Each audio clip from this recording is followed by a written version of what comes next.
Good morning. Good morning. My name's Rodney Glover. I am the candidate for governor of Florida. There are a lot of great arguments happening for citizens on the House floor, but there's something that continues to get in the way whenever the reference goes up to the federal government and it paints the president in a bad light. House Bill 919 is one of those where we're looking to rename an international airport after the president. So, of course, the president gets all of this. There's an argument there. But what I want to do is I want to educate you. And yes, this is an educational video. I always tell you that the popular vote, your vote as a citizen, does not select the president. But there are plenty of people that understand this, but there are still people who argue and say, and there's still arguments that say, but you didn't want to vote for Kamala, or you voted for Trump, or you voted for Bush, or you voted for Obama, or you voted for any president that you want to name. And I'm here to tell you, none of you have ever done that. And here's the proof. If you go to Glover2026.com, you're going to hit Explore Research. You're going to see under Constitutional History, the popular vote does not choose the president, the Electoral College educational document. It's for you to see for yourself because it's important that you understand what's coming next. And you can understand this because you can read. I did the key findings. U.S. Constitution, Article 2, Section 1, state legislators appoint electors in such manner as the legislature thereof may direct. Popular vote not required. Florida Statute 103.021. The names of the presidential electors may not be printed on the general election ballot. Voters don't know who the electors are. We're just going to hit full research. You're going to see a quick understanding. The U.S. Congress grants state legislators, not citizens, the power to appoint presidential electors. Presidential electors, not citizens, cast the actual vote for president. You can see the information. It's not secret. It's written. It's there. We're scrolling down. Florida Statute 103.021. The governor shall nominate the presidential electors of each political party. The statute requires that the state executive committees of each party submit recommendations to the governor by noon on August 24th of each presidential election year. And the governor must nominate only those electors recommended by the party's committee. Look at number 2, super important. Electors' names do not appear on the ballot. Florida Statute 103.021 contains a critical provision that most Florida voters don't know. The names of the presidential electors may not be printed on the general election ballot, but the names of the actual candidates for the president and vice president for whom the presidential electors will vote, if elected, must be printed on the ballot. Ladies and gentlemen, what you are learning and seeing that you can go and get is that by law, by the U.S. Constitution, state laws, the anonymous person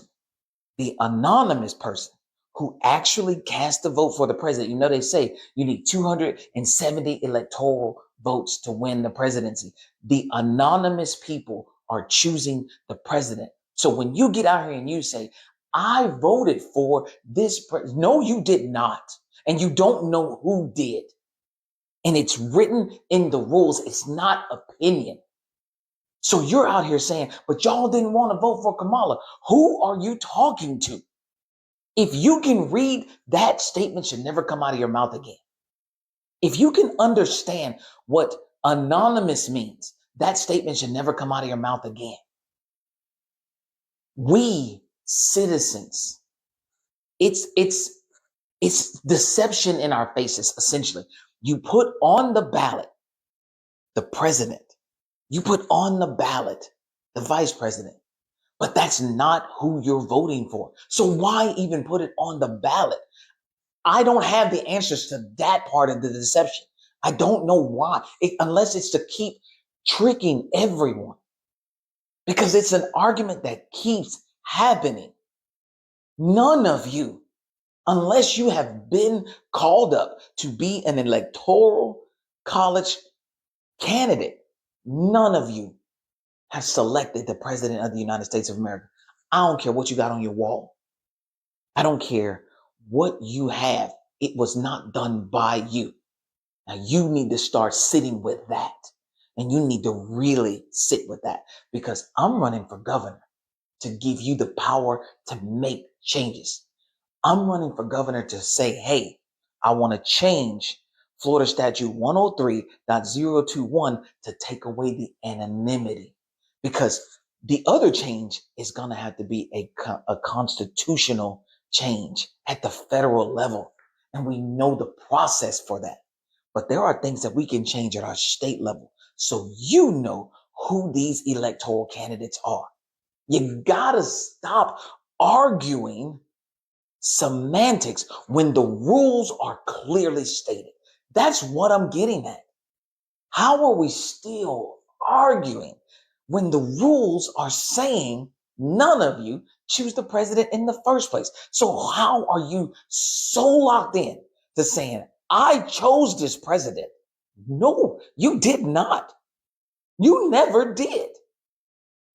For the length of your life, I can tell you flat out, if you've been on this earth for 40 years, I'm 43 years old. If you've been here for 40 years, you've never chosen a president, because I can read and I can comprehend what I read. Now, if you don't believe me, scroll down to the bottom of the document, find the proof that proves me wrong. Go right ahead. They even have something out here, what they call it faithless electors law, where some states, I think it's like 17 states, said, hey, we're going to punish you, electoral candidate, whoever you are, if you don't vote the way that the people vote.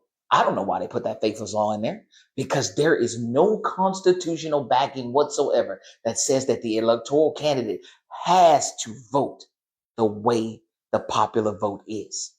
So whenever they throw out these popular votes, it's just to rile up citizens who have not read. And if you did read it, that means you cannot comprehend.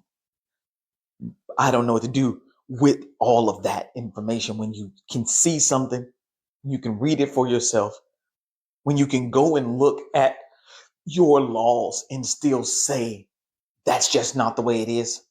I don't know what world you live in, but I'm here to tell you, if you are a U.S. citizen and you are the age of 40, this means you got to at least, you should have been voting for at least a minimum of 15 years.